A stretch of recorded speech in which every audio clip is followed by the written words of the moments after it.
जबकि बी अपने कैपिटल को डबल कर देता है। सी अपने कैपिटल में, अपनी पूंजी में कोई बदलाव नहीं करता।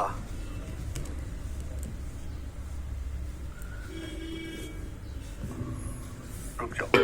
यदि एक साल के एंड में ए का लाभ 24,000 है तो आपसे पूछा है अर्जित किया गया, तो अर्जित किया गया लाभ आपसे पूछा टोटल प्रॉफिट कितना होगा एक साल के एंड में। टोटल समय है एक साल यानी कि 12 महीने। अब ध्यान से सुनिएगा मेरे दोस्तों, 3 लोग हैं, ए बी और सी, ये 3 लोग हैं, ठीक है। इन्होंने बिजनेस में पैसा लगाया 4 दोनों के रेशो, हर 3 महीने के एंड में ए अपने कैपिटल को आधा कर देता है। अब एक साल है 12 महीने, 12 महीने में 3-3 महीने के 4 टुकड़े बनेंगे, तो इसको आधा करना है। 4 का आधा 3 बार करूंगा तो 10 साल में चला जाएगा। तो काम करते हैं, इस पूरे रेशो को 2 से गुणा कर लेते हैं। भाई 8 हो जाएगा, भाई ये 4 हो जाएगा और 2 से गुणा कर लेते हैं 18 हो जाएगा, 18 हो जाएगा। मैंने इस पूरे रेशो को 2 से गुणा कर लिया, यानी कि एबीसी ने पैसा इन्वेस्ट किया 8 4 18। हर 3 महीने के एंड में ए अपनी इन्वेस्टमेंट को आधा कर देता है, यानी कि ए ने 8 इन्वेस्ट करे 3 महीने के लिए, फिर 3 महीने बाद आधा कर दिया मेरे दोस्तों। सुनो, तो ए ने अपनी कैपिटल को 8 का आधा कर दिया, तो 8 का आधा 4 हो गया, 3 महीने बाद आधा कर दिया, फिर 3 महीने बाद फिर से आधा कर दिया, 4 का आधा 2 हो गया, फिर 2 का फिर से आधा कर दिया 1 हो गया। यानी कि ये पैसा लगाया है 3 महीने के लिए। यही सवाल में लॉजिक है, पहले 1 यूनिट 3 महीने के लिए, फिर 2 यूनिट, पहले 8 का 8 3 महीने के लिए, फिर 8 का आधा 4 3 महीने के लिए, फिर 2 4 का आधा 2 3 महीने के लिए, फिर 2 का आधा 1 3 महीने के लिए। और बी हर 3 महीने में अपनी कैपिटल को डबल कर रहा है, यानी कि 4 इन्वेस्ट किया बी ने, फिर 4 को डबल कर दिया 8 कर दिया अगले 3 महीने में, फिर अगले 3 महीने में 8 का डबल कर दिया 16, फिर अगले 3 महीने में 16 का डबल कर दिया यानी कि 32। ये इन्वेस्ट करा है बी ने 3 महीने के लिए। सी ने अपनी कैपिटल में कोई बदलाव नहीं किया। भाई सी ने 18 इन्वेस्ट किया था 18 स्टार्टिंग में, और सी ने 18 यूनिट लगाया 12 महीने के लिए, 12 मंथ के लिए। तो बच्चों ये आएगा एबीसी के प्रॉफिट का रेशियो। एबीसी के बीच जो प्रॉफिट बचेगा वो बटेगा जो इस रेशियो में बटना चाहिए मेरे दोस्तों। बात समझ में आ गई आप बोलोगे हाँ जी सर। अब यहाँ पे दिखाई दे रहा है साफ-साफ कि 3 से कट जाएगा, 3 से 12 4 बार ये आपका कैंसिल आउट हो गया। अब तो कितना आ गया भाई, 2 1 3 4 7 8 15 15 हो गया मेरे दोस्तों। 15 रेशियो कितना आ गया बच्चों, 32 16 48 48 और 12 48 और 12 कितना हो जाएगा 60 60 हो गया मेरे दोस्तों। आपका रेशियो कितना आ जाएगा जी 48 और 72 हो गया। तो बच्चों किससे डिवाइड हो रहा है, ये फिर 3 से कट रहा है मेरे दोस्तों, तो इसको 3 से फिर काट देते हैं। 3 से 15 5 बार, 3 से 60 चला जाएगा 20 बार, और 3 से 72 जाएगा मेरे दोस्तों 24 बार। तो यानी कि एबीसी के बीच पैसा इस रेशियो में बटेगा। ए का प्रॉफिट 24,000 है, ए का प्रॉफिट है 5 यूनिट, तो 5 यूनिट की वैल्यू सवाल में 24,000 रुपए दे रखी है।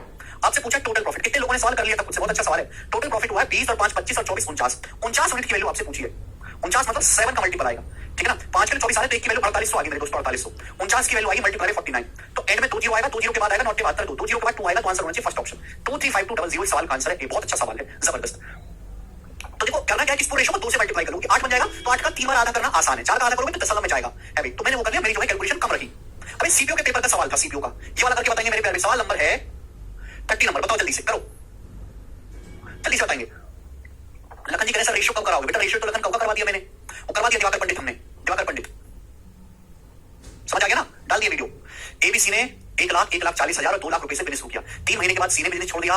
इस सवाल को आप खुद से कर सकते हो, आसान सवाल है, सवाल मुझे करवाने की जरूरत नहीं है, इट्स एन इजी क्वेश्चन, ठीक है। 30वां सवाल खुद से ट्राई करेगा, मैं आपको बताऊंगा ये वाला जो थोड़ा मुश्किल सवाल है मैं आपको करवाऊंगा। जैसे वाला सवाल देखिएगा मेरे प्यारे भाई, बड़ा प्यारा क्वेश्चन लग रहा है, बनाओ। एबीसी ने बिजनेस शुरू किया, शुरू में ए ने 29,000 रुपए का निवेश किया, जबकि बी और सी ने हर एक ने 25,000 रुपए का निवेश किया। 4 महीने के बाद ए ने 3,000 रुपए निकाल लिए, इसके 2 महीने के बाद सी ने 12,000 रुपए और इन्वेस्ट किए। सी ने एक साल के एंड में 33,200 के प्रॉफिट में से सी का शेयर ज्ञात करें, सी को कितना शेयर मिलेगा। बहुत अच्छा सवाल है भाई, मुझे बात अच्छी तरीके से पता है कि प्रॉफिट का रेशियो होता है इन्वेस्टमेंट इनटू टाइम। अब यहाँ पे जितनी भी इन्वेस्टमेंट है वो सब 1000 से कटने, सभी के एंड में 3 जीरो आ रहे हैं, तो भैया मैं यहाँ पे 3 जीरो से काट लेता हूँ मेरे प्यारे, सभी को 3 जीरो से काट लेता हूँ। समझ में आप बोलोगे हाँ जी सर, यानी कि एबीसी 3 लोगों ने बिजनेस शुरू किया, ए ने 29 यूनिट का इन्वेस्ट किया है, बी ने 25 यूनिट का इन्वेस्ट किया है, और सी ने भी 25 यूनिट का इन्वेस्ट किया। तीनों लोगों ने 29 25 25 इन्वेस्ट किया। ए ने 29, बी ने और सी ने 25 25 यूनिट का इन्वेस्ट किया। 4 महीने के बाद ए ने 3 यूनिट निकाले। देखो 4 महीने के बाद ए ने 3 यूनिट निकाली, यानी कि ए ने 29 इन्वेस्ट किया 4 महीने के लिए। अब जैसे 4 महीने बीते, ए ने 3 निकाले, 29 में से 3 निकाल लिया, बचा 26, यानी कि ए ने 26 इन्वेस्ट किया फिर 8 महीने के लिए, 8 महीने के लिए। इसके भी 2 महीने बाद, सवाल ढंग से पढ़ो, इसके भी 2 महीने के बाद सी ने 12 यूनिट और इन्वेस्ट किए। बी के बारे में तो कोई चक्कर नहीं है, यानी कि बी ने 25 यूनिट इन्वेस्ट किया पूरा का पूरा 12 महीने के लिए, 12 महीने के लिए। बी का कोई चक्कर नहीं, बी ने ना कोई पैसा निकाला है ना ही कोई ऐड किया है। 4 महीने के बाद ए ने 3 यूनिट निकाला है, 4 महीने के भी 2 महीने बाद, यानी कि 6 महीने हो गए भाई। ए ने 4 महीने बाद 3 यूनिट निकाला, 4 महीने के बाद 2 महीने और लिया है, यानी कि 6 महीने। सी ने 25 यूनिट इन्वेस्ट किया है 6 महीने के लिए। 6 महीने के बाद सी ने 12 यूनिट और इन्वेस्ट किया। 25 तो था सी का इन्वेस्टमेंट पहले से, 25 ने 12 और इन्वेस्ट किया, तो सी का इन्वेस्टमेंट हो गया 37 यूनिट। तो सी ने 37 यूनिट इन्वेस्ट किया 6 महीने के लिए। 25 तो था ही, 25 ने 12 इन्वेस्ट कर दिया मेरे दोस्तों, अरे सब डलवा दिया दिवाकर पंडित, ठीक है भाई, 6 महीने के लिए। समझ में आप बोलोगे हाँ जी सर, तो ये ए बी और सी के प्रॉफिट का रेशियो हो जाएगा, इस रेशियो प्रॉफिट बचेगा। अब बताओ मेरे दोस्तों किससे डिवाइड हो रहा है, तो भाई ये वाला जो है ये 6 तो कॉमन ही आ जाएगा, 25 + 37 हो जाएगा जी, 5 7 12 3 3 3 6 62 गुणा 6, 25 + 37 ये 62 गुणा 6 हो जाएगा मेरे प्यारे। अब बताओ ये नंबर किससे डिवाइड हो रहा है, तो मुझे साफ साफ दिखाई दे रहा है कि 4 से कट रहा है, 4 से कट जाएगा, और 4 से 8 2 बार कट जाएगा, ये 4 से 12 3 बार। अब 4 से काटेंगे तो देखिए 2 तो कट जाएगा 3 बार, और 2 कट जाएगा 31 बार। 4 से काटना है तो 2 और 2 से काट लिया मेरे दोस्तों, ये आएगा 26 दूनी 52, 52 में जब मैं 29 जोड़ूंगा तो 52 + 30 82 होता है, एक कमाएगा 81 रेशियो। ये आएगा जी 25 दिया 75, ये आएगा जी 31 दिया। समझ में आया। अब देखिए 3 से काटेंगे इसको, पूरे रेशियो को 3 से काटेंगे, क्या हुआ, कौन सा, अरे दिल्ली पुलिस का है। 27 रेशियो 25 रेशियो 31, ये आ गया मेरे दोस्तों प्रॉफिट का रेशियो। बोला 33,200 में से सी का शेयर बताओ, तो आपसे सी का शेयर पूछा, सी का शेयर है 31 यूनिट, तो आंसर 31 का मल्टीपल आएगा। ये ऑप्शन 31 का ये नहीं है, अब ये तो 7 भैया, 008 में तो 7 कैसे आ रहा है, 10 में तो थोड़ा जा रहा है, ये वाला ऑप्शन आंसर हो जाएगा 31 का मल्टीपल। सर एक ऑप्शन है सॉल्व करना है, 31 अपॉन टोटल प्रॉफिट कितना है, 7 5 12 है, तो तेरे का 3 हासिल 1 2 3 2 5 3 8, टोटल 83 में से 31 यूनिट सी का शेयर है आउट ऑफ 33,200 रुपए, तो कितना जाएगा 83 से 400 बार जाएगा, और 31 24 24 होता है 12,400 रुपए। तो पार्टनरशिप के साथ मुश्किल नहीं है, ये सबसे इंपॉर्टेंट वैरायटी, बस आपको एक लाइन को बड़े ध्यान से पढ़ना है, आपको दिख रहा है कि कौन सा पैसा कितने कितने टाइम के लिए इन्वेस्ट किया गया है। समझ में आया? आप बोलोगे हाँ जी सर आया है, ठीक है जी, क्लियर?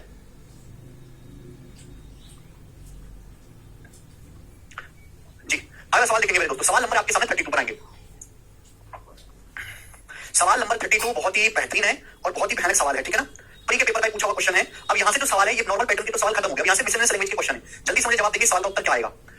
2019 के प्री के पेपर में आया है और ऐसे बहुत सारे सवाल है, आप इसकी स्मार्ट अप्रोच बताऊंगा, उससे करेंगे तो इजी होगा, वरना आप केवल कैलकुलेशन में फंसते रह जाओगे, आंसर कभी नहीं आएगा। बोला ए और बी के कंबाइंड बिजनेस था जिसमें ए ने 1 साल के लिए 60,000 रुपए का निवेश किया है, 3 महीने के बाद बी ने 80,000 रुपए का निवेश किया, सेकंड साल की शुरुआत में ए ने 30,000 रुपए और निवेश किए तथा बी ने 5,000 रुपए निकाल लिए। 2 साल के एंड में ए का प्रॉफिट 35,880 रुपए 2 साल के एंड में। यदि वो कुल प्रॉफिट का आधा समान रूप से और बाकी को इन्वेस्टमेंट के रेशियो में बांटते हैं तो पूछा है बी का प्रॉफिट कितना है, बी द्वारा अर्जित लाभ कितना होगा। मतलब जितना भी टोटल प्रॉफिट होता है उसका आधा हिस्सा तो बांटेंगे equal, if they distribute half of the total profit equally, जितना भी प्रॉफिट होगा उसका आधा तो ए और बी में बराबर बांटा जाएगा, बाकी जो आधा प्रॉफिट है वो ए और बी में बांटा जाएगा उनकी कैपिटल इन्वेस्टमेंट के रेशियो में। तो पूछा बी को कितना प्रॉफिट मिलेगा। देखिए यहां तक तो नॉर्मल है क्वेश्चन कि आप ये पता लगाओ कि ए और बी को प्रॉफिट किस रेशियो में मिलना चाहिए। अब देखो यहाँ सारे ऑप्शन सारा ही इन्वेस्टमेंट उसके एंड में 3 जीरो आ रहा है, तो 3 जीरो से काटो, 3 जीरो के 5 से कटवा 5,000 से काटेंगे एक बार, 5,000 से काटेंगे मेरे दोस्तों 12 बार, 5,000 से काटेंगे 6 बार, कि बाद में जाके मुझे रेशियो लेना है तो मैं यही काट दूं, बहुत टाइम बचता है इससे आपका, क्लियर, बहुत ज्यादा टाइम बचता है। सुनो ए और बी का कंबाइंड बिजनेस था, ए ने 1 साल के लिए 12 यूनिट का निवेश किया, ए ने 1 साल के लिए लगाया 12 यूनिट 1 साल के लिए, 3 महीने के बाद बी ने 16 यूनिट का निवेश किया, 3 महीने के बाद बी ने इन्वेस्ट किया 16 यूनिट का। 3 महीने का क्या मतलब है भाई, अगर बिजनेस 1 साल के लिए तो 3 महीने के बाद भी आया है, यानी कि 3 महीने तक तो भी था ही नहीं, तो बी ने 16 यूनिट इन्वेस्ट किया 9 महीने के लिए। 9 महीने का क्या मतलब है, 9 महीने को साल में लिखूंगा तो 9/12 3/4 साल, यानी कि बी ने 16 यूनिट इन्वेस्ट किया 3/4 साल या फिर 9 महीने के लिए। बात क्लियर हुई दिमाग में? ए ने बिजनेस शुरू किया 1 साल के लिए 12 यूनिट का इन्वेस्ट किया, 3 महीने के बाद बी ने 16 यूनिट इन्वेस्ट किया है 3 महीने के बाद, यानी कि बी ने 9 महीने, मेरे दोस्त ध्यान से सुनेगा, 9 महीने, 9 महीने के लिए बी ने 16 यूनिट का इन्वेस्टमेंट किया। अब सेकंड ईयर की शुरुआत हो गई, 1 साल बीत चुका है, सेकंड साल की शुरुआत में ए ने 6 यूनिट और इन्वेस्ट किया, यानी कि 12 तो था इन्वेस्टमेंट, 6 और इन्वेस्ट कर दिया तो 12 6 18 हो गया, यानी कि ए ने 18 यूनिट इन्वेस्ट किया है एक साल के लिए, 1 साल के लिए, 1 साल बीत चुका है। बी ने 1 यूनिट निकाल लिया, बी ने 1 यूनिट निकाल लिया मेरे दोस्तों, बी ने इन्वेस्ट किया था स्टार्टिंग में 16, बी ने कितना इन्वेस्ट किया था स्टार्टिंग में 16 में से 1 निकाल लिया तो बचा कितना 15। अगर बी का इन्वेस्टमेंट 16 है, 16 इन्वेस्ट किया था बी ने, 1 यूनिट निकाल लेगा तो 15 बचा, तो बी ने 15 यूनिट इन्वेस्ट किया है 1 साल के लिए। तो मैंने यहाँ पे इन्वेस्टमेंट को 1 साल में, टाइम को 1 साल में रखा है मेरे प्यारे, ठीक है ना। और ये होगा भाई 2 साल के एंड में ए और बी को प्रॉफिट इस रेशियो मिलना चाहिए। आप महीने में कन्वर्ट करके करेंगे तो ये यही रिजल्ट आएगा, बट कैलकुलेशन थोड़ी ज्यादा हो जाएगी। तो कितना आ जाएगा जी, 12 + 18 30 रेशियो, ये कितना हो जाएगा जी, यहाँ से 4 × 16 और 4 × 12 + 15 27, ये आएगा। किससे कट गया, 3 से कट गया 10 रेशियो 9, 3 2 30 और 3 27, यानी कि मैं ये कह सकता हूं कि ए और बी को जो प्रॉफिट मिलेगा वो 10 रेशियो 9 के रेशियो में मिलेगा। समझ में आई आपको मेरी बात, लॉजिकली सुनेगा, मैं हटाऊं यहां से, हटा दूं मैं ये सारी चीजें। तो मैंने अभी तक कैलकुलेट करके ये पता लगा लिया, इस पूरी कहानी से मुझे पता चला कि ए और बी को जो प्रॉफिट मिलेगा वो 10 रेशियो 9 के रेशियो में मिलेगा। बात क्लियर है, इस रेशियो मिलना चाहिए। बट उनके बीच डील क्या हुई है, उनके बीच डील हुई है कि टोटल प्रॉफिट का वो आधा आपस में इक्वल बांटेंगे और बाकी बांटेंगे इन्वेस्टमेंट के रेशियो में। तो पूछा बी का प्रॉफिट क्या होगा, टोटल प्रॉफिट जितना भी होगा, टोटल प्रॉफिट का आधा तो उनके बीच में बराबर बराबर बटेगा, टोटल प्रॉफिट का आधा तो बराबर बराबर बटेगा, बाकी बचेगा इन्वेस्टमेंट के रेशियो में। मेरे दोस्तों ध्यान सुनेगा, अब देखिए इसका आधा करूंगा 10/19 होगा, 19 का आधा करने में तकलीफ होती है, एक काम करता हूं 10 में जाता है, पूरे रेशियो को 2 से गुणा कर लेते हैं, पूरे रेशियो को 2 से गुणा कर लेते हैं, 10 रेशियो 9 को लिख सकते हैं, 20 रेशियो 18। अब मेरे पहले ध्यान सुनेगा, जितना भी प्रॉफिट हुआ तो प्रॉफिट का आधा हिस्सा तो मेरे दोस्तों ए और बी में इक्वल बटेगा और बाकी आधा हिस्सा बटेगा ए और बी में इन्वेस्टमेंट के रेशियो में, यानी कि अगर ए को 20 मिलेगा तो बी को 18। समझ में? अब थोड़ा लॉजिकली यही आपको समझना है, टोटल प्रॉफिट का आधा तो बराबर बराबर बांटेंगे और बाकी आधा बांटेंगे ए और बी के बीच, इसी रेशियो में जिस रेशियो की इन्वेस्टमेंट है, यानी कि ये भी टोटल प्रॉफिट का आधा है, ये भी टोटल प्रॉफिट का आधा है। तो अगर टोटल प्रॉफिट का आधा ही आपका 38 है, अगर टोटल प्रॉफिट का आधा 20 + 18 38 है, तो ये भी 38 होना चाहिए। तो 38 का आधा कितना होता है, 19 यूनिट ए को देंगे, 19 यूनिट बी को देंगे। ध्यान से समझ में आया, ये लॉजिकली समझना, एक बार आप समझ गए तो कैलकुलेशन बहुत आसान है। ध्यान से सुनिएगा, फिर से एक बार बताता हूं, जैसे जितना भी प्रॉफिट हुआ, प्रॉफिट के 2 हिस्से करें, आधा आधा, ये जो आधा पैसा आपने किया उसको ए और बी के बीच बराबर बराबर बांटना है और बाकी जो आधा पैसा है उसको ए और बी के बीच इन्वेस्टमेंट के रेशियो बांटना है। आधा पैसा तो बांटेंगे बराबर बराबर और बाकी आधा पैसा बांटेंगे इन्वेस्टमेंट के रेशियो में। तो इन्वेस्टमेंट करिए 20/18 के रेशियो में, तो आधा पैसा तो अगर ए को 20 मिला, बी को 18, यानी कि टोटल 38 है, तो ये भी आधा 38 होना चाहिए ना, लेकिन ये तो आधा जो 38 है बराबर बराबर बटेगा, 38 का आधा ए को भी 19 बी को भी 19। इस हिसाब से ए को टोटल कितना पैसा मिला, इस हिसाब से ए को टोटल मिल गया 19 + 20 39। इस हिसाब से जो ए का शेयर हो गया वो 19 ये हुआ, 20 हुआ, 39 यूनिट हुआ ए का शेयर, ए का। इस हिसाब से बी का शेयर कितना हुआ, तो बी का शेयर हुआ भाई साहब 19 + 18 37 यूनिट, बी का शेयर हुआ 37 यूनिट। समझ में आया? तो यहाँ पे पैसा 2 हिस्सों में बटा, एक तो इन्वेस्टमेंट के रेशियो बांटा है 20/18, ये आधा, ये प्रॉफिट का आधा है, तो ये भी प्रॉफिट का हाफ ही होगा, आधा ही होगा मेरे दोस्तों। तो अगर आधा 38 है तो ये भी आधा 38 होना चाहिए, लेकिन जो आधा 38 है ये 19 करके बांटा है ए और बी को इक्वल। ये लॉजिक है मेरे दोस्तों। आप बोलोगे हाँ जी सर, यानी कि अगर ए का प्रॉफिट 39 यूनिट है तो बी का 37 यूनिट होगा। अरे भैया सवाल को ढंग से पढ़ो, सवाल को ढंग से पढ़ो। सवाल में उन्होंने शर्त ये लगा दी, देखो ना क्वेश्चन ढंग से क्यों नहीं पढ़ते क्वेश्चन को। ये एक लाइन है पूरे सवाल के कंसेप्ट के स्पेसिफिकली, इस एक लाइन में कि जितना भी अगर 100 रुपए का प्रॉफिट हो रहा है, 100 का, सपोज 100 का आधा होता है 50, 50 को आधा आधा बांटेंगे, 25-25, बाकी जो बचा 50 उसे बांटेंगे इन्वेस्टमेंट के रेशियो में। ये कहने का मतलब है। तो टोटल प्रॉफिट जितना भी हो उसका आधा बांटेंगे इन्वेस्टमेंट के रेशियो में, आधा प्रॉफिट इन्वेस्टमेंट 20-18 के रेशियो में, तो आधा 20-18 होगा, बाकी जो आधा बचा टोटल 38 है तो आधा बचा 38 में ए और बी इक्वल बांटा जाएगा, 1 19 बी 19, तो ए को मिला टोटल 19 20 39, बी को मिला 19 + 18 37। तो भाई यहाँ पे ए को प्रॉफिट कितना मिला है? 35,880। ए को प्रॉफिट कितना मिला है मेरे दोस्तों? 19 यूनिट की वैल्यू 35,880 रुपए। आपसे पूछा बी का प्रॉफिट कितना होगा मेरे दोस्तों, यही लॉजिक है। तो 35,880 रुपए से कम आंसर आएगा, 39 की वैल्यू दी, 37 की वैल्यू, 35,880 से कम एक ही आंसर है, ये वाला ऑप्शन नंबर सी। बहुत बेहतरीन सवाल है, जबरदस्त। 33,200 बेटा प्रॉफिट है ना कि इन्वेस्टमेंट, पागल। तो ये सवाल बेटा नॉर्मल क्वेश्चन नहीं है, इसमें लॉजिकल सवाल है मेरे दोस्तों, लॉजिकल सवाल। ठीक है जी, आगे चलेंगे। अगला सवाल 33 बताओ। इस सवाल को मैं करके बताऊं या कर लोगे? इस सवाल को मैं करके बताऊं, 33वां सवाल आप कर लोगे, मुझे नहीं लगता इसमें कोई परेशानी है, नॉर्मल क्वेश्चन है। 33 नंबर खुद से ट्राई करना मेरे दोस्तों, खुद से, ठीक है ना। 33 नंबर जी मैं आपको बताऊंगा, ये वाला सवाल नंबर है आपके सामने यहाँ पर 34। वेरी वेरी बेहतरीन सवाल, जबरदस्त क्वेश्चन। सवाल फिर से 2020 के प्री के पेपर का पूछा हुआ है और सवाल आसान है लेकिन थोड़ा सा डिफरेंट है, अलग है, लॉजिकल, कैलकुलेटिव दिमाग लगाना बोला एबीसी ने किसी साल की शुरुआत में बिजनेस में 40, 48 और 80 हजार रुपए का निवेश किया। 6 महीने के बाद साल के शेष टाइम के लिए ए ने हर महीने 4,000 रुपए मिलाए हैं, जबकि बी ने हर महीने 4,000 रुपए मिलाए, जबकि सी ने हर महीने 4,000 रुपए निकाले। यदि कुल प्रॉफिट 6,72,000 है तो पूछा है सी का शेयर कितना होगा। बहुत बेहतरीन क्वेश्चन। 3 लोग हैं, ए बी और सी, ये 3 लोग हैं, ए बी और सी। इन्होंने बिजनेस शुरू किया, ए ने 40,000 रुपए इन्वेस्ट किए, बी ने 48,000, सी ने 80,000। 6 महीने तक नॉर्मल इन्होंने इन्वेस्टमेंट किया। 6 महीने के बाद जो भी साल का शेष टाइम है, फिर सवाल को ढंग से पढ़ो। अगर आपको कोई डाउट है तो कमेंट में पूछने के बजाय, डाउट पूछने के बजाय सवाल पढ़ो। 6 महीने के बाद साल का जो भी शेष टाइम है, 6 महीने बाद साल के कितने महीने बचते हैं? 6 महीने बचते हैं। बचे 6 महीने के लिए ए हर महीने 4,000 रुपए ऐड कर देता है, बी हर महीने 4,000 रुपए ऐड कर देता है, जबकि सी हर महीने 4,000 रुपए निकाल लेता है। टोटल प्रॉफिट अगर 6,72,000 है तो सी का शेयर क्या होगा, ये सवाल है। तो देखिएगा, मुझे प्रॉफिट निकालने के लिए इन्वेस्टमेंट और टाइम का रेशियो चाहिए। ये सारा डाटा 4,000 से डिवाइड होगा, 4,000 से रेशियो है तो सारी इन्वेस्टमेंट का 4,000 से 10 बार जाएगा, ये 4,000 से 12 बार जाएगा, ये 4,000 से ये जो है 20 बार जाएगा, ये 4,000 से देखो 1 बार जाएगा, ये 4,000 से 1 बार जाएगा। ये हमारा ए और बी जो हर महीने 1 यूनिट मिला रहे हैं, जबकि सी हर महीने 4,000 निकाल रहा है, ये 4,000 से 1 बार जाएगा, 1 यूनिट निकाल रहा है। यानी कि मैं कह सकता हूं कि बिजनेस की शुरुआत में ए ने 10 यूनिट इन्वेस्टमेंट किया है, बी ने 12 यूनिट का इन्वेस्टमेंट किया है, सी ने 20 यूनिट का इन्वेस्टमेंट किया है। ए ने 10 यूनिट इन्वेस्ट किया 6 महीने के लिए, बी ने 12 यूनिट इन्वेस्टमेंट किया 6 महीने के लिए, सी ने 20 यूनिट इन्वेस्टमेंट किया 6 महीने के लिए। अब जैसे ही 6 महीने के बाद हुआ, ए जो है हर महीने 1 यूनिट मिला देता है, यानी कि ए ने इन्वेस्टमेंट किया 10 में 1 यूनिट और मिला दिया तो 11, तो ए ने अगले महीने 11 यूनिट इन्वेस्टमेंट किया, 11 यूनिट 1 महीने के लिए, 1 महीने के लिए। समझ में? फिर 1 महीने के बाद फिर ए ने 1 यूनिट मिला दिया, 11 था, 11 यूनिट में 1 यूनिट और मिला दिया, यानी कि 12 यूनिट इन्वेस्ट किया 1 महीने के लिए। फिर भैया ए ने अगले महीने 1 यूनिट और मिला दिया, 10 थे, 10 इन्वेस्ट किया था, हर महीने 1 यूनिट मिला रहा है, तो 11 हो गया, फिर 12 हो गया, फिर अगले महीने 13 यूनिट इन्वेस्ट किया 1 महीने के लिए। अच्छा हुआ, एक करने का कोई मतलब है नहीं तो लिखो मत। अगले महीने 14 इन्वेस्ट किया 1 महीने के लिए, अगले महीने 15 इन्वेस्ट किया 1 महीने के लिए, अगले महीने 16 इन्वेस्ट किया 1 महीने के लिए, ऐसे चला 6 महीने तक। 6 महीने बी की बात करते हैं, बी ने 12 यूनिट लगाया 6 महीने के लिए, फिर 6 महीने के बाद जितने बचे महीने हर महीने 1 यूनिट बढ़ा देता है, यानी कि बी ने 13 यूनिट इन्वेस्ट किया 1 महीने के लिए, फिर अगले महीने 14 यूनिट इन्वेस्ट किया, फिर अगले महीने 15 यूनिट इन्वेस्ट किया, फिर अगले महीने 16 यूनिट इन्वेस्ट किया, फिर अगले महीने 17 यूनिट इन्वेस्ट किया, फिर अगले महीने 18 यूनिट इन्वेस्टमेंट किया। आप बोलोगे हाँ जी सर। अब सी की बात करते हैं, सी ने 20 यूनिट इन्वेस्ट किया 6 महीने के लिए, फिर 6 महीने बाद हर महीने सी 1 यूनिट निकाल लेगा, 20 है 20 में से 1 निकाल लेगा तो बचेगा कितना? 19 यूनिट इन्वेस्ट किया 1 महीने के लिए, फिर 18 यूनिट इन्वेस्ट किया 1 महीने के लिए, फिर 17 यूनिट इन्वेस्टमेंट किया 1 महीने के लिए, फिर 16 यूनिट इन्वेस्टमेंट किया 1 महीने के लिए, फिर 15 यूनिट इन्वेस्टमेंट किया 1 महीने के लिए, फिर 14 यूनिट इन्वेस्टमेंट किया 1 महीने के लिए। समझ में आया? आप बोलोगे हाँ जी सर समझ में आया है। तो आप मुझे बताओ एबीसी के प्रॉफिट का रेशियो क्या होगा? ये सब ऐड करना पड़ेगा, ये सब ऐड करना पड़ेगा, ये एबीसी के प्रॉफिट का रेशियो आएगा। हाँ जी, पेपर में आपको इतना करना पड़ेगा अगर आपको नौकरी चाहिए तो। ठीक है, आसान सवाल तो दुनिया कर ही लेगी, आसान तो आप कर लोगे। आप आगे के लेक्चर ना देखो, ध्यान से सिखाना। प्रीवियस ईयर में आए हुए पार्टनरशिप के 90% सवाल अब आप कर लोगे, 90%। इन 90% सवाल को समझाने में मुझे आपको 2 घंटे लगे, लेकिन बाकी के 10% सवालों को सिखाने में भी 2 घंटे लगेंगे। ये है किसी चैप्टर की 90% तैयारी आप जितने समय करोगे ना, बाकी का जो कठिन हिस्सा बचता है ना 10%, उसकी तैयारी में भी उतना ही समय लगता है। ये बात समझ रहे हो? अगर आप यहाँ से पढ़ना बंद कर दो, बिल्कुल टेंशन नहीं पड़े, 90% प्रीवियस ईयर के पार्टनरशिप के सवाल कर लोगे, कोई रोकने वाला नहीं है। बाकी के 10% नहीं होंगे, बाकी के 10% के लिए आपको पूरा उतना ही मेहनत करनी पड़ेगी जितनी अब तक करिए। अब मुझे जोड़ना है, आप कहोगे सर जोड़ना तो मुश्किल है, तो मैं जोड़ने का भी आसान तरीका बता रहा हूं। देखो ये देखो 11 + 16 27, 16 27, आप पहला राखी जोड़ो, 12 15 27 13 14 27, देखो 27 27 27 3 बार हो गए 81, 81 में 60 जोड़ूंगा 141 हो गया 141, 11 + 16 27, 12 15 27 13 14 27, 27 27 27 81 हो गया, 81 में 60 जोड़ूंगा 141 रेशियो। ऐसे यहाँ पे करना बच्चों। ये कितना हो गया मेरे दोस्तों? 31 31 31 93 93 में 72 जोड़ूंगा, 12 72, 93 में अब मैं 72 जोड़ूंगा तो 9 7 16 3 2 5 165 165 आएगा रेशियो। सी का निकालना है। अब 19 + 14 33, 18 15 33, 17 16 33, 99 हो गया, 99 99 में 120 जोड़ूंगा, 99 में 120 जोड़ूंगा तो 219 219 आ गया, 219। आप बोलोगे हाँ जी सर बिल्कुल सही, 219 समझ में आया ना? 33 + 33 + 33 99 99 में 120 जोड़ना है, 99 में 100 में 120 जोड़ा है 220, 220 से कमाएगा 219। आप कह सकते हैं सी का शेयर मुझे खुद मेरे दोस्तों कटवाए 3 से कटवाइए, 3 चौक 12 है, 3 7 21, 3 पंजे 15 कम 3 पंजे 15, 3 7 21 3 13, ये एबीसी के प्रॉफिट का रेशियो आ गया। पूछा सी का हिस्सा, सी का हिस्सा आएगा 73 73 का मल्टीपल भी चेक नहीं कर सकते, पूरा करना पड़ेगा। आउट ऑफ टोटल आएगा जी 7 3 10 5 15 का 5 हां से 1 4 5 5 10 7 17, ये आ गया 175 में से 173 मिलेगा कितने का मेरे दोस्तों? 672 000। ठीक है ना? आप बोलोगे हाँ जी सर बिल्कुल से। पता किससे जाएगा? 25 से। 25 से ये 1000 काटेंगे 40 बार, 25 175 7 बार, 7 से काटेंगे 672 7 9 63 7 42। तो ये मुझे करना है। तो बच्चों एंड में एक ही जीरो आने वाली, ये आंसर नहीं है। एंड में 3 6 18 8 8 32 जीरो के बाद 2 आएगा, जीरो के बाद 2 इस ऑप्शन में आ रहा है, ये सही है। D option 280320। सी ने पैसे निकाले इसलिए तो 11 माइनस कराना बेटा। सी ने हर महीने 1 यूनिट निकाला है, सी ने इन्वेस्ट किया था 20 इन्वेस्ट किया था सी ने, 20 में से 1 यूनिट निकालोगे 19 बचा, फिर हर महीने 1 यूनिट निकालो, 19 में से 1 निकाले 18 बचा, फिर 1 निकाले 17 बचा। सी ने हर महीने 1 निकाले इसलिए तो माइनस हुआ है, या हर महीने 1 यूनिट बढ़ा इसलिए प्लस हुआ है। समझ में आया बेटा देवांश? सुना निशान आपने, सी ने स्टार्टिंग में 20 यूनिट इन्वेस्ट किया था, हर महीने सी हर महीने निकालता, हर महीने 1 यूनिट, 20 यूनिट था, 1 यूनिट निकाले तो 19 यूनिट बचा, 19 यूनिट इन्वेस्ट किया 1 महीने के लिए, फिर 1 यूनिट और निकाले, 18 यूनिट इन्वेस्ट किया 1 महीने के लिए, फिर 1 यूनिट और निकाले बचा 17 यूनिट इन्वेस्ट रहा 1 महीने के लिए। समझ में आया? ये क्या है बेटा, ध्यान से देखो, ठीक है? कर पाएंगे आप? बोलोगे हाँ जी सर बिल्कुल सही कर पाएंगे। आगे चलते हैं, सवाल नंबर 35, अगला सवाल। तो ये वो सवाल है जो गुस्से में बनाया उसने, गुस्से में, देखो कितना टिपिकल कर दिया है, ठीक है ना? चलेगा बच्चों? हाँ इस तरह तो टाइम ज्यादा लगेगा। हाँ जी लगेगा सचिन, बिल्कुल लगेगा, आप जल्दी कर सकते हैं अगर आप इस प्रोसेस को दिमाग में कर लो जी। अगला सवाल देखेंगे, एक आदमी ए ने 65,000 रुपए का इन्वेस्टमेंट करके बिजनेस शुरू किया, कुछ महीने के बाद बी भी 50,000 रुपए का इन्वेस्ट करके उसके साथ जुड़ गया।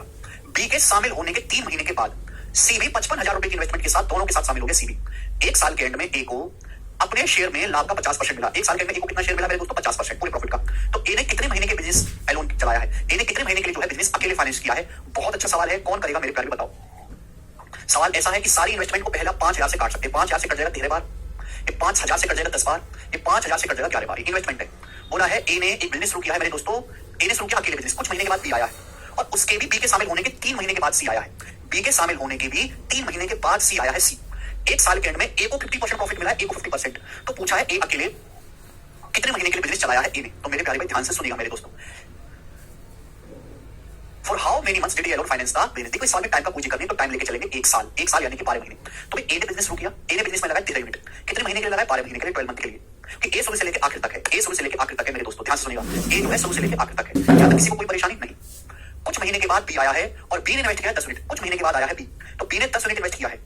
माना ये जो बी है ये 3 मंथ बाद आया है। भाई शुरुआत में क्या था? शुरुआत में ए अकेला था, ए अकेला था, फिर कुछ महीने के बाद बी आया, फिर बी ऑल टाइम है, बी ऑल टाइम है, फिर ए भी है और बी भी है। तो भैया आपसे यही तो पूछा कि कितने महीने तक ए ने बिजनेस में अकेले पैसे इन्वेस्ट किया है? तो मैंने मान लिया कि माना बी जो है वो 3 महीने, बी ने जो है 3 महीने तक इन्वेस्ट किया। आप लोग इस बात को नहीं समझते कि हम यहाँ पे जो टाइम लेते हैं वो ये टाइम है कि पैसा कितने महीने तक इन्वेस्ट किया गया है। माना बी ने 10 यूनिट इन्वेस्ट किया 3 मंथ के लिए, बी ने 10 यूनिट इन्वेस्ट किया 3 मंथ के लिए, 3 महीने तक बी ने पैसा इन्वेस्ट किया है, 3 महीने तक, ये जो टाइम है यहाँ से यहाँ तक का ये 3 मंथ है। जब से बी आया है तब से अब तक 3 महीने के लिए बी ने पैसा इन्वेस्ट किया है। बी के शामिल होने के 3 महीने बाद सी आया है 11 यूनिट के इन्वेस्ट के साथ। बी के शामिल होने के 3 महीने के बाद सी आया है और सी ने इन्वेस्ट किया 11 यूनिट। भाई बी ने बिजनेस किया है 3 महीने के लिए, 3 मंथ के लिए। बी के जब बी बिजनेस में शामिल हो गया उसके 3 महीने के बाद सी आया है, यानी कि सी 3 महीने तक गायब रहा है। तो सी ने पैसा कितने महीने के लिए इन्वेस्ट किया है? T-3 मंथ के लिए सी ने इन्वेस्ट किया है। T- भाई जितने टाइम के लिए बी ने पैसा इन्वेस्ट किया है उसके 3 महीने के बाद सी आया है, तो सी ने बी से 3 महीने कम समय के लिए पैसा इन्वेस्ट किया है। कृपया सवाल को ठीक से पढ़ो। तो सी ने पैसा इन्वेस्ट किया 11 यूनिट T-3 मंथ के लिए। मैंने मान लिया कि माना बिजनेस में बी ने 3 महीने तक पैसा इन्वेस्ट किया है। समझ में आया? आप बोलो कि हाँ जी सर बिल्कुल सही। ये हो गया एबीसी के प्रॉफिट का रेशियो, एबीसी का प्रॉफिट इस रेशियो बट्टा जी तीनों लोगों के बीच। बोला है ए को अपने हिस्से के रूप में लाभ का 50% प्रॉफिट हुआ, ए को 50% प्रॉफिट मिला है, तो ए ने कितने महीने तक अकेले बिजनेस चलाया है? आप बताओ, अगर ए को अकेला 50% प्रॉफिट मिला है तो बाकी का 50% बी और सी को मिलकर मिला होगा। अगर ए को 50% प्रॉफिट मिला है तो रिमेनिंग 50% बी और सी दोनों को मिलाकर मिला होगा। ये तो लॉजिक है, यानी कि ए का जो प्रॉफिट है वो बी और सी के प्रॉफिट के बराबर है। अगर ए का प्रॉफिट 13 गुना 12 है तो इन दोनों का प्रॉफिट भी 13 गुना 12 होगा। इन दोनों का प्रॉफिट होगा 13 गुना 12 156। अगर ए का प्रॉफिट 13 गुना 12 156 है तो इन दोनों का बी और सी का प्रॉफिट भी 156 है, 12 गुना 13 गुना 156। तो बी का प्रॉफिट और सी के प्रॉफिट का योग क्या? 10 टी में, इन दोनों के प्रॉफिट का सम क्या है? 10 टी में 11 टी जोड़ूंगा 21 टी, 21 टी। आप बोलोगे हाँ जी सर 11 की 3 लगाओगे माइनस का 33 बराबर 156, उधर चला जाएगा 33, 21 टी बराबर आएगा 15 3 18 6 3 9 189। अब 21 से मेरे दोस्तों 9 बार चला जाएगा, 9 कम 9 9 18 यानी कि 9 मंथ। यानी कि बिजनेस में जो पैसा बी ने इन्वेस्ट किया है वो 9 महीने के लिए, 9 महीने के लिए। आंसर नहीं आया 9, आंसर 9 महीने नहीं आया है, नहीं प्राची। पूछा ये ए ने अकेले कितने महीने के लिए बिजनेस में पैसा लगाया? भाई यानी कि बी ने इन 9 महीनों के लिए पैसा लगाया है, तो शुरू के 3 महीने तो ए अकेला है ना। ये टाइम पीरियड पूछा जितने समय ए अकेला कोई नहीं है, तो ए ने अकेला 12 माइनस 9 यानी कि 3 मंथ। ए ने 3 महीने तक बिजनेस में अकेले फाइनेंस किया है, 3 महीने के बाद भी आया होगा और बाकी के जो 9 महीने बचे हुए, जो 9 महीने, उन 9 महीनों के लिए बी ने पैसा इन्वेस्ट किया है। तो ए ने अकेले कितने महीने फाइनेंस किया है? 3 महीने। बहुत बेहतरीन सवाल है, बहुत बेहतरीन क्वेश्चन। समझ में आया? आप बोलोगे हाँ जी सर समझ में आया है। जबरदस्त सवाल है, जबरदस्त। मतलब इस सवाल की जितनी बराबरी कोई नहीं कर सकता बच्चों। ये बताइए अगला सवाल, नेक्स्ट क्वेश्चन। सवाल नंबर आपके सामने यहाँ पर 36 ही बताएंगे। एक और सवाल ऐसा ही दिमाग लगाने वाला क्वेश्चन, दिमाग लगाने वाला। एक और सवाल बताएंगे बच्चों, इसका क्या आंसर है? देखते हैं कौन करेगा मेरे दोस्तों इस सवाल को भी। बहुत बेहतरीन सवाल, ऐसा बैंकिंग का सवाल है ये वाला। तो ए ने 26,000 रुपए का इन्वेस्टमेंट करके बिजनेस शुरू किया, 3 महीने के बाद 20-16,000 रुपए इन्वेस्टमेंट के साथ जुड़ गया। कुछ और टाइम के बाद सी उनके साथ 25,000 इन्वेस्टमेंट के साथ जुड़ गया। साल के एंड में टोटल प्रॉफिट 15,453 में से सी को 3825 रुपए प्रॉफिट मिला। तो पूछा है बी के बिजनेस में शामिल होने के कितने महीने के बाद सी शामिल हुआ? बी के बिजनेस में आने के कितने महीने के बाद सी आया है? बहुत बेहतरीन क्वेश्चन। 3 लोग हैं, ए बी और सी। टाइम वाला सवाल है मेरे दोस्तों, टाइम वाला। तीनों ने पैसे इन्वेस्ट किया बिजनेस में, यहाँ पे 1000 से कट रहा है, 3 हटा लेते हैं। बिजनेस शुरू किया ए ने बिजनेस शुरू किया, 3 महीने के बाद बी आया, यानी कि ए जो है वो 3 महीने तक अकेला है, 3 महीने तक। फिर 3 महीने के बाद ए और बी आए हैं, ए के साथ बी भी आ गया, यानी कि ए का तो कोई जिक्र नहीं, ए तो शुरू से आखिर तक है। तो ए ने 26 यूनिट इन्वेस्ट किया 12 महीने के लिए, 26 यूनिट इन्वेस्ट किया है 12 महीने के लिए। फिर 3 महीने के बाद बी आया तो बी ने 16 यूनिट इन्वेस्ट किया, 16 यूनिट 3 महीने के बाद बी आया तो बी ने इन्वेस्ट किया 9 महीने के लिए, 9 महीने के लिए। फिर उसके भी कुछ टाइम बाद सी आया, बी के कुछ महीने के बाद सी आया है, सी ने इन्वेस्ट किया 25 यूनिट। तो मैंने मान लिया कि सी ने 25 यूनिट 3 महीने के लिए इन्वेस्ट किया, 3 मंथ के लिए। हमने मान लिया कि सी ने जो बिजनेस में पैसा लगाया है वो 3 महीने के लिए लगाया और यही मुझको निकालना है। हालांकि टी मुझसे पूछा नहीं गया पर निकालना यही पड़ेगा। सी ने बिजनेस में पैसा जो 25 यूनिट 3 मंथ के लिए लगाया है तो ए बी और सी के बीच जो पैसा बटेगा वो इस रेशियो में बटेगा। सिंपलीफाई तो होगा नहीं, आप बोलोगे आंसर सिंपलीफाई होगा नहीं, कुछ फैक्टर नहीं है, कॉमन नहीं है। अब सुनो सवाल बोला है टोटल प्रॉफिट अगर 15,453 है तो उसमें से सी को 3825 मिले, ये मैं हटा दूं मेरे दोस्तों, ठीक है ना। ये जो लाइन है मैं आपको कैलकुलेशन भी कम करना सिखाऊंगा, यहाँ से ध्यान सुनेगा। बोला टोटल प्रॉफिट अगर 15,453 है, ध्यान सुनेगा, टोटल 15,453 तो उसमें से सी को कितना शेयर मिला है, सी को तो सी को शेयर मिला है 3825 रुपए। आउट ऑफ टोटल प्रॉफिट सी का शेयर इतना है, तो एक्सेप्ट वैल्यू की जरूरत ही नहीं, मुझे तो रेशियो से करना है। तो आप इसका रेशियो ले लो कि आउट ऑफ टोटल प्रॉफिट सी के शेयर का रेशियो क्या है। बताओ बच्चों किससे जा रहा है, 5 3 8 और 10 18 9 से 5 4 9 5 3 8 9 9 से कट रहा ऊपर नीचे 9 से 9 चौक 36 9 2 18 4 9 5 45 9 से 9 कम 9 6 9 7 43 9 कम 9 6 9 7 43 फिर 17 से 425 तो 40 17 2 34 70 85 25 बटे 100 काटो 17 से 70 को 17 से काटेंगे तो 101 आ जाएगा। तो एक बार 9 से काटा फिर 17 से 17 से यानी कि आ गया 25 बटे 101। यानी कि मैं ये कह सकता हूं कि टोटल प्रॉफिट अगर 101 है तो सी का जो प्रॉफिट है 25 है, सी का प्रॉफिट 25 है। अगर टोटल प्रॉफिट 101 है तो सी का प्रॉफिट 25 है। यहां से इक्वेट करके निकाल सकते हो टोटल प्रॉफिट का मतलब क्या है। टोटल प्रॉफिट का मतलब है ए प्लस बी प्लस सी, इन तीनों का सम, इन तीनों का सम टोटल 101 है तो सी का 25 होना चाहिए। बट आपको नहीं लग रहा कि यहाँ की वैल्यू तो मैं जानता हूँ बट यहाँ वेरिएबल है। अगर मुझे कैलकुलेशन को कम करनी है तो मैं ये पता लगा लेता हूँ मेरे प्यार में यहाँ से कि सी का प्रॉफिट तो कितना, सी का प्रॉफिट है 25 यूनिट और मैं नीचे टोटल ना लेकर, टोटल मुझे तीनों को जोड़ना पड़ेगा। यहाँ वेरिएबल भी आएगा, कैलकुलेशन पड़ेगी। मैं नीचे टोटल ना लेकर केवल ए प्लस बी ले लेता हूँ, ए प्लस बी कि ए और बी की वैल्यू को मैं अच्छी तरीके से जानता हूँ तो मेरी कैलकुलेशन कम रहेगी। अगर टोटल प्रॉफिट 101 है जिसमें से सी का 25 है तो ए और बी का कितना होगा, 101 में से 25 माइनस कर देंगे तो ए प्लस बी का जो प्रॉफिट होगा वो 76 होगा। मेरे प्यारे बोलो बात को समझे। अगर टोटल प्रॉफिट 101 है जिसमें से सी का प्रॉफिट 25 है तो ए और बी का कितना होगा, 101 में से 25 माइनस कर देंगे 76। बस मेरा सवाल अब यहाँ से निकल लिया सॉल्व होकर कि सी का जो प्रॉफिट है वो है 25T, जबकि ए प्लस बी का प्रॉफिट क्या है, ए प्लस बी का प्रॉफिट है दोनों का सम, दोनों का सम क्या है 26 गुणा 12 कितना आ जाएगा 240 और 72 312 और 16 नंबर कितना है, 16 नंबर 144 यानी कि आएगा मेरे दोस्तों 4 5 6 4 5 6। आप बोलोगे आंसर तो बराबर होना चाहिए। 25 से 25 कट गया, 76 से 456 6 बार कट गया तो टी आ गया 6 मंथ कैलकुलेशन करके एक ही लाइन में। यानी कि सी ने बिजनेस में पैसा जो लगाया है वो 6 महीने के लिए लगाया है। सी ने जो बिजनेस में पैसा इन्वेस्ट किया है प्यारे स्टूडेंट्स वो 6 मंथ के लिए किया, 6 मंथ के लिए। लेकिन पूछा क्या गया, पूछा क्या है बी के बिजनेस में आने के कितने महीने बाद सी आया है।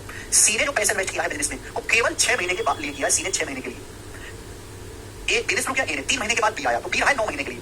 बी के आने के कुछ टाइम के बाद सी आया तो सी कितने समय के बाद आया है, सी कितने समय के बाद है, सी आया बी के आने के 3 महीने के बाद, बीच का कितना 3 महीने, सी के आने के 3 महीने के बाद बी आया है। ए ऑप्शन आंसर है। क्या जबरदस्त सवाल है। 456 है ये 21 प्लस 10 ए का प्रॉफिट का 26 गुणा 12 312 बी का प्रॉफिट का 16 में 144 दोनों का सम 456। बताओ मजा आया कि नहीं। देखो जबरदस्त सवाल है मेरे दोस्तों, दिमाग में लेकिन जबरदस्त सवाल लगाना है। आगे चलेंगे, सवाल नंबर आपके सामने 37। ये 2 सवाल मैंने आपको करवा दिए टाइम वाले, ठीक है जी, ठीक है भाई, टाइम वाले मैंने दोनों क्वेश्चन आपको करवा दिए। आगे चलते हैं, अगला क्वेश्चन सवाल है आपके सामने यहाँ पर। सर इस क्वेश्चन में स्टार्टिंग में 9 माइनस टी तो ले सकते हैं, इसी का टाइम बिल्कुल ले सकते हैं हर्ष भाई। मैंने 9 कैलकुलेशन करके बाद में 9 में से कटा लिया, आप सुन ले लो, लिखना ज्यादा पड़ेगा, कोई दिक्कत नहीं है बेटा। अगला सवाल, एबीसी ने किसी बिजनेस में 4 5 7 के रेशियो में इन्वेस्ट किया, सी स्लीपिंग पार्टनर है, इस वजह से उसका जो शेयर है उस हिस्से का आधा होगा अगर वो वर्किंग पार्टनर होता। इतने 36,000 रुपए का प्रॉफिट होता है जिसमें से वो 25% बिजनेस में दोबारा इन्वेस्ट कर देते हैं तो बी को कितना मिलेगा। बहुत अच्छा सवाल, एक क्वेश्चन कराऊंगा। पर एबीसी ने किसी बिजनेस में इस रेशियो में पैसा इन्वेस्ट किया तो पैसा भी इसी रेशियो में मिलना चाहिए।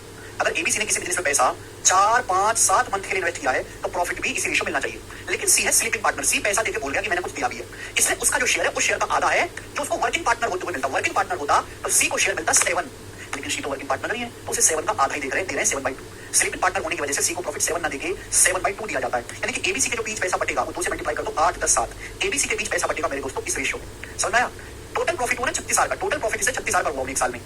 36,000 में से 25% बिजनेस में दोबारा इन्वेस्ट कर दिया तो बचा कितना, 36,000 का 75% बचा ना। 36,000 का 75% होता है 3/4, 25% 1/4 50, 75% 3/4। इस पैसे को आपस में बांटेंगे, इस पैसे को आपस में बांटेंगे 36,000 का 75%। बी को कितना मिलेगा, बी को मिलेगा 10 यूनिट, बी को 10 यूनिट मिलेगा आउट ऑफ टोटल। टोटल कितना है, टोटल है 8 10 18 7 25, टोटल है 25। तो 25 चौका 100 से 2 जीरो कट गया, 36 108 यानी कि 10,800 रुपए बी को मिलेगा और यही इस सवाल का आंसर है। बेहतरीन इजी क्वेश्चन है मेरे दोस्तों, बी ऑप्शन। समझ में आ गया, कर पाओगे बेटा।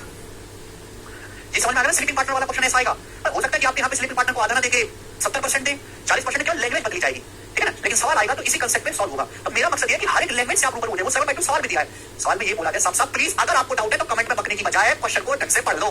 क्वेश्चन ढंग से पढ़ोगे तो आधा डाउट खत्म हो जाएगा। C the sleeping partner show its zero profit will be half बोला है, will be half of what it would have been if he were a working partner। C sleeping partner है इसलिए C का जो profit है वो आधा दिया जाएगा जो वो वर्किंग पार्टनर होते हुए लेता। वर्किंग पार्टनर अगर होता तो C को मिलता 7 रुपए प्रॉफिट, लेकिन स्लीपिंग है तो 7 ना देंगे, 7 का आधा ही देंगे, इसलिए 7/2 किया है। ठीक है जी, आगे चलते हैं।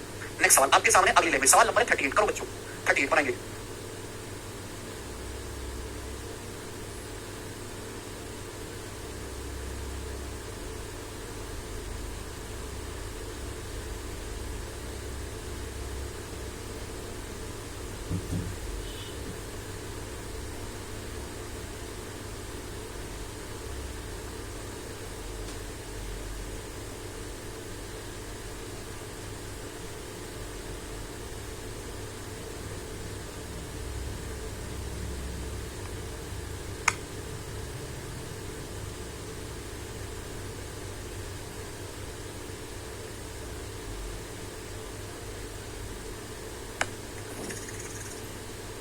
12,000। देखते हैं, ए बी सी बिजनेस में 3 पार्टनर है, ए बी सी बिजनेस में 3 मस्त पार्टनर है। ए कुल प्रॉफिट का 3/7 लेता है, बाकी प्रॉफिट बी और सी के बीच बांटा जाता है। ठीक है, पहले देखो, एबीसी बिजनेस में पार्टनर है, ए टोटल प्रॉफिट का 3/7 लेता है, बाकी बी और सी के बीच बांटा जाता है। 3/7 मतलब अगर टोटल प्रॉफिट 7 है, टोटल 7 है, तो ए लेता है टोटल प्रॉफिट 7 में से 3, तो बाकी बी प्लस सी लेते हैं 4। यानी कि प्रॉफिट जो बांटा जाता है ए और बी प्लस सी के बीच में, इस रेशो पहली लाइन पर पहले लाइन चीख के कह रही है। अब बोला है if profit return will increase from 7% to 12%, यदि प्रॉफिट रिटर्न 7% से बढ़कर 12% हो जाता है तो ए का प्रॉफिट 450 रुपए बढ़ जाता है, ए का प्रॉफिट। तो आपसे पूछा है total investment of BNC BOC का टोटल इन्वेस्टमेंट क्या होगा। देखिए पहले 2-3 चीजें समझो कि ये पहले आप हमें ये बताओ कि प्रॉफिट रिटर्न भला क्या है। भला क्या है प्रॉफिट रिटर्न, क्या भला है मेरे दोस्तों।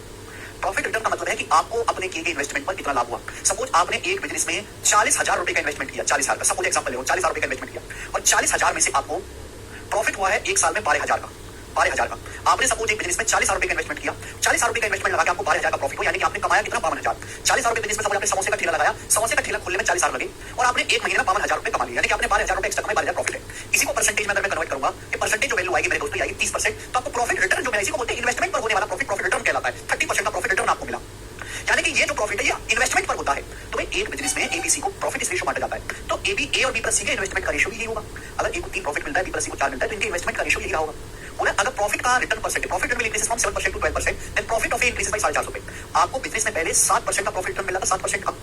अब प्रॉफिट रिटर्न 7% से बढ़कर 12% हो जाता है, मतलब बिजनेस में जो भी आप पैसा लगा रहे हो उस पर पहले 7% का लाभ मिला था, आज उस बिजनेस में इन्वेस्टमेंट करने पर 12% का लाभ मिल रहा है, तो आपका प्रॉफिट रिटर्न बढ़ के 5%। अगर आपका प्रॉफिट रिटर्न 5% बढ़ गया तो इसका मतलब हर आदमी का प्रॉफिट 5% बढ़ जाएगा। जैसे अम्बानी जी के शेयर, अडानी जी के शेयर आजकल हल्के पड़ गए, 200 रुपए कम हो गए। अगर हर शेयर की वैल्यू 200 रुपए कम हो गई है तो हर आदमी का इन्वेस्टमेंट भी, हर आदमी का प्रॉफिट भी 200 रुपए कम हो जाएगा। अगर बिजनेस से होने वाला प्रॉफिट रिटर्न ही 5% बढ़ गया तो हर आदमी का, ए का भी, बी का भी, सी का भी प्रॉफिट परसेंटेज 5 बढ़ जाएगा। तो ए का प्रॉफिट, ए के बारे में बोला है, तो ए का प्रॉफिट 5% बढ़ जाएगा। ए का प्रॉफिट बढ़ा कितना 450, तो 5% की वैल्यू 450 है, तो 1% की वैल्यू 90 है। तो ए का 100% यानी कि ए के इन्वेस्टमेंट का 100% हो जाएगा। ये प्रॉफिट होता किस पे, इन्वेस्टमेंट पे। तो यानी कि ए ने अगर 100% इन्वेस्ट किया तो 100% की वैल्यू 9,000 रुपए, यानी कि बिजनेस में ए ने 9,000 रुपए इन्वेस्ट किया, 9,000। लेकिन पूछा बी और सी का इन्वेस्टमेंट, 3 की वैल्यू 9,000 है तो 4 की वैल्यू 12,000 है, तो बी प्लस सी का जो इन्वेस्टमेंट है वो 12,000 रुपए है और यही सवाल का आंसर है बेटा, बी ऑप्शन, 12,000 आंसर। बहुत अच्छा सवाल है, लॉजिकली आपको सोचना है। आगे चलेंगे मेरे दोस्तों, सवाल नंबर है स्टूडेंट आपके सामने यहाँ पर 39, बताएंगे बच्चों इसका क्या आंसर है। यस, अगला सवाल वेरी वेरी इंपॉर्टेंट लैंग्वेज, बहुत जबरदस्त सवाल है, ये भी बनाएंगे। दो आदमी है, उन्होंने बिजनेस में 24 और 28,000 रुपए से इन्वेस्टमेंट किया, 4 महीने के बाद सी भी आ गया कुछ इन्वेस्टमेंट लेकर, साल के एंड में उन्हें कुल 19,950 का लाभ हुआ एक साल के एंड में। इस 19,950 में सी का शेयर 7600 है, तो आपसे पूछा बिजनेस में सी का इन्वेस्टमेंट क्या है। सी का इन्वेस्टमेंट 3 लोग हैं मेरे दोस्तों, ए बी और सी। ए ने बिजनेस में इन्वेस्ट किया 24,000 रुपए 12 महीने के लिए, कितने महीने के लिए, 12 महीने के लिए। बी ने इन्वेस्टमेंट किया 28,000 रुपए, कितने महीने के लिए, 12 महीने के लिए, 12 मंथ के लिए, 12 महीने के लिए। सी ने 4 महीने बाद सी ने इन्वेस्ट किया कुछ कैपिटल के साथ, 4 महीने के बाद सी ने इन्वेस्टमेंट किया है कुछ कैपिटल के साथ, तो मैंने मान लिया कि सी ने इन्वेस्ट किया x रुपए, सी ने x रुपए इन्वेस्ट किया, सी ने x रुपए इन्वेस्टमेंट किया 4 महीने के बाद, तो सी ने x इन्वेस्ट किया 8 महीने के लिए बेटा, 4 महीने के बाद आया ना, तो सी ने 8 महीने के लिए इन्वेस्ट किया है। तो आपसे पूछा टोटल प्रॉफिट 19,950 है, तो सी का अगर टोटल मेरे दोस्तों 19,950 है टोटल, तो उसमें से सी का शेयर कितना है, सी का शेयर है 7600, टोटल प्रॉफिट 19,950 है तो सी का 7600, बताओ कितना, जीरो तो चला जाएगा, 19 40 और 105, 5 से चला जाएगा 8/21, 8/21 आप बोलोगे हाँ जी सर। यानी कि मैं ये कह सकता हूँ सी का तो मुझे निकालना है, ए बी का दिया तो ई पे ध्यान दूंगा ना। अगर सी का प्रॉफिट 8 है तो टोटल 21 है, टोटल इक्का ना लेके ए प्लस बी लूंगा क्योंकि मुझे उसकी जानकारी है। अगर सी का प्रॉफिट 8 है तो टोटल जो है वो 21 है, तो ए प्लस बी का क्या होगा, 21 में 60 घटाएंगे 13, यानी कि अगर सी का 8 है तो ए प्लस बी का 13 है। सी का कितना मेरे दोस्तों, सी ने इन्वेस्ट किया x यूनिट 8 महीने के लिए, जबकि ए प्लस बी ने कितना इन्वेस्ट किया, दोनों का सब 12 तो कॉमन आ जाएगा, 24 + 28 आ जाएगा जी आपका 52,000 मेरे दोस्तों, कितने महीने के लिए, 52,000 × 12। भाई दोनों को जोड़ूंगा, दोनों को जोड़ूंगा ही आ जाएगा, बराबर होना चाहिए, 8 से 8 कट गया, 13 से 52 4000 बार कट गया, तो भाई यहाँ से x की वैल्यू आ जाएगी 12 × 4 = 48 की, सवाल का आंसर है 48,000 रुपए, x की वैल्यू ऑप्शन नंबर यहाँ से ए कट है। ठीक है भाई, तो यहाँ पे देखो अगर आप ये टेक्निक अपनाओगे तो you will get easy calculation, आपकी कैलकुलेशन इजी होगी। अदरवाइज आप यहाँ पे टोटल करो, इन तीनों को जोड़ो फिर काटो तो कैलकुलेशन तो बहुत बढ़ जाएगी, समय लगेगा, ठीक है ना। तो मैं आपको वो चीज सिखाना चाहता हूँ जिससे आपका एग्जाम में समय बचे और कैलकुलेशन कम करना भी एक आर्ट है, बताइए मेरे प्यारे। सवाल नंबर है आपके सामने 40, बनाओ बच्चों, क्या उत्तर है। पी और क्यू क्रम से 1.5 लाख और 4.5 लाख रुपए की इन्वेस्टमेंट से दुकान शुरू करते हैं। एक साल के बाद 1,60,000 के प्रॉफिट में से पी को अपने प्रॉफिट का कुछ हिस्सा, पी को अपने लाभ का हिस्सा और कुछ धन जो लाभ का हिस्सा नहीं है उसके वेतन के रूप में मिलता है। यदि पी को कुल 70,000 रुपए मिले हैं, पी को कुल, तो पूछा है उसका वेतन क्या है, उसकी सैलरी क्या है। बहुत अच्छा सवाल। देखिए बच्चों, 2 लोग हैं पी और क्यू, पी ने इन्वेस्टमेंट किया 1.5 लाख रुपए, क्यू ने इन्वेस्टमेंट किया 4.5 लाख रुपए, दुकान खोली, मस्त तुम दुकान है भटूरे की, तो 1.5 लाख और 4.5 लाख रुपए होता है 1:3। तो पी और क्यू ने बिजनेस में 1:3 के रेशियो में इन्वेस्टमेंट करके बिजनेस शुरू किया है, तो पी और क्यू को प्रॉफिट भी इस रेशियो मिलना चाहिए। हुआ क्या, 1 साल बीता, 1 साल में प्रॉफिट हुआ 1,60,000 रुपए का, 1,60,000, तो 1,60,000 में पी और क्यू को प्रॉफिट भी इस रेशियो मिलना चाहिए। सवाल को ढंग से पढ़ो, लेकिन ऐसा हुआ नहीं। हुआ क्या कि पी को प्रॉफिट मिला है प्लस कुछ एक्स्ट्रा पैसा मिला है जो प्रॉफिट का हिस्सा नहीं है, सैलरी के रूप में, मतलब पी को हम प्रॉफिट भी देंगे प्लस एक्स्ट्रा पैसा भी देंगे सैलरी के रूप में। भाई तो ले ले एक्स्ट्रा पैसा, तो आपसे पूछा उसकी सैलरी क्या है, तो पी को प्रॉफिट भी मिला, पी को अपना शेयर प्रॉफिट मिला प्लस उसको कुछ पैसा एक्स्ट्रा भी मिला जो उसके प्रॉफिट का हिस्सा नहीं है, सैलरी के रूप में। टोटल प्रॉफिट 1,60,000 रुपए, 1,60,000, तो पी को प्रॉफिट मिलना कितना चाहिए, तो पी को प्रॉफिट मिलना चाहिए 1 पार्ट आउट ऑफ टोटल 4, यानी कि 4 है अभी जो बंद कर रहे हैं बस 40,000 रुपए पी को प्रॉफिट मिलना चाहिए, लेकिन पी को 40,000 पी को मिलना कितना चाहिए पैसा 40,000, जबकि पी को कुल मिला 70,000, तो पी को 70,000 मिल गया, मिलना चाहिए 40,000, 30,000 रुपए एक्स्ट्रा मिले, 30,000 रुपए कहां से मिले एक्स्ट्रा, ये 30,000 रुपए पी की सैलरी है, आंसर हो जाएगा बी ऑप्शन। देखो आसान है सवाल, थोड़ा सा लॉजिकल लगाना था बस। ठीक है बच्चों, मजा आया करके, चलेगा मेरे दोस्तों। चलिए तो आज की क्लास को यहीं पे छोड़ते हैं, आज मैं बहुत थका हुआ हूं, इसके आगे जो है मैं आपको कल करवाऊंगा। ठीक है बच्चों, बाय।